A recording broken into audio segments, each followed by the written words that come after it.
یہ کہانی ایک چھوٹے سے لڑکے چنٹو اور اس کے پیارے کتے شیرو کی ہے۔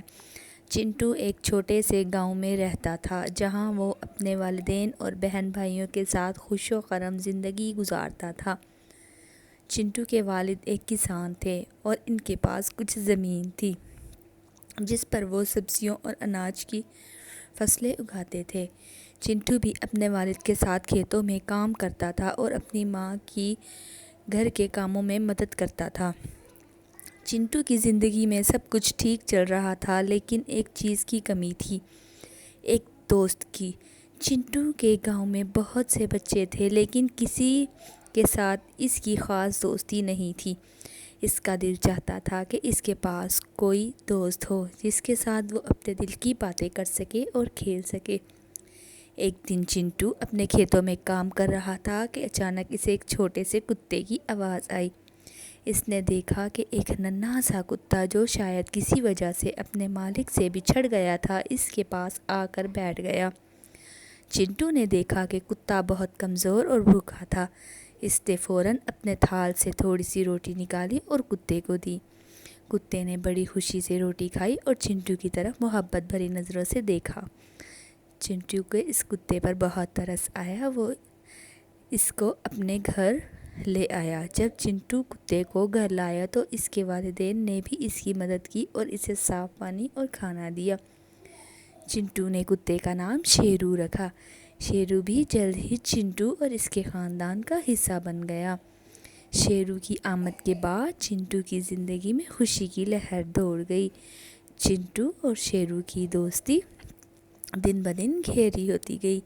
چنٹو جہاں جاتا شیرو بھی اس کے ساتھ ہوتا۔ وہ دونوں مل کر کھیتوں میں کام کرتے، کھیلتے اور سیر کے لیے جاتے۔ شیرو چنٹو کے ہر غم اور خوشی کا ساتھی بن گیا۔ ایک دن چنٹو اور شیرو اپنے کھیتوں میں کھیل رہے تھے کہ اچانک چنٹو کا پاؤں ایک سانپ پر پڑ گیا۔ سانپ نے فوراً چنٹو کو کاٹ لیا اور چنٹو درد سے چلانے لگا۔ شیرو نے فوراً سانپ پر حملہ کیا اور اسے بھگا دیا۔ اس کے بعد وہ تیزی سے دوڑتا ہوا گاؤں کی طرف گیا اور لوگوں کو چنٹو کی مدد کے لیے بلایا۔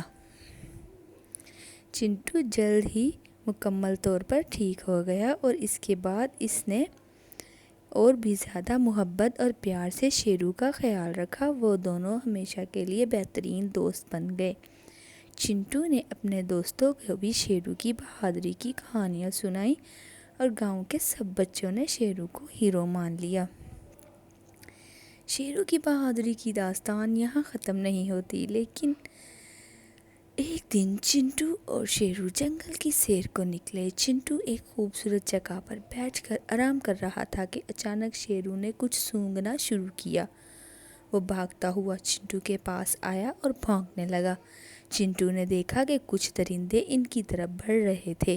شیرو نے اپنی پوری طاقت سے ان درندوں کو دور بھگا دیا اور چنٹو کو محفوظ مقام پر لے گیا۔ چنٹو نے شیرو کی وفاداری اور بہادری کی عوض اسے ایک خوبصورت کالر خرید کر دیا۔ اس نے شیرو کے لیے ایک خصوصی کمرہ تیار کروایا جہاں آرام کر سکے۔ چنٹو کے والدین نے بھی شیرو کے لیے بہترین کھانے اور آرام دہ بستر فراہم کیے۔ شیرو کی بہادری اور وفاداری کے قصے گاؤں بھر میں مشہور ہو گئے۔ لوگ دور دور سے شیرو کو دیکھنے آتے اور اس کی تعریف کرتے۔ چنٹو بھی فخر محسوس کرتا، اس کا دوست اتنا خاص اور بہادر ہے۔ وقت گزرتا گیا اور چنٹو اور شیرو کی دوستی اور مضبوط ہو گئی۔ ایک دن چنٹو بیمار ہو گیا اور اس کی حالت بہت خراب ہو گئی۔ شیرو نے ایک بار پھر اپنی وفاداری دکھاتے ہوئے گاؤں کے بڑے حکیم کو بلایا۔ حکیم نے چنٹو کا علاج کیا اور وہ ٹھیک ہو گیا۔ شیرو کے آخری دن قریب آ گئے۔ ایک رات وہ خاموشی سے چنٹو کے پاس آ کر لیٹ گیا اور اس کی گود میں سر رکھ کر سو گیا۔ صبح جب چنٹو جاگا تو اس نے دیکھا شیرو ہمیشہ کے لیے سو چکا تھا۔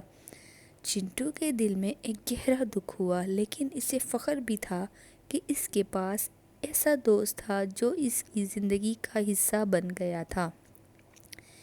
چنٹو اور شیرو کو اپنے کھیتوں کے پاس ایک خوبصورت جگہ پر دفن کیا اور وہاں ایک یادگار بنائی۔ وہ ہمیشہ شیرو کی یاد میں خوش رہتا اور اس کی کہانیاں گاؤں کے بچوں کو سناتا۔ یہ کہانی ہمیں سبق سکھاتی ہے کہ جانور بھی ہمارے دوست بن سکتے ہیں اور وہ بھی ہمارے لیے اتنے ہی اہم ہیں جتنا کہ کوئی انسان دوست ہو سکتا ہے۔ چنٹو اور شیرو کی دوستی ایک مثال ہے کہ محبت اور وفاداری کی کوئی حد نہیں ہوتی۔ پیارے بچوں، پھر ملیں گے ایک نئی کہانی کے ساتھ۔ اللہ حافظ۔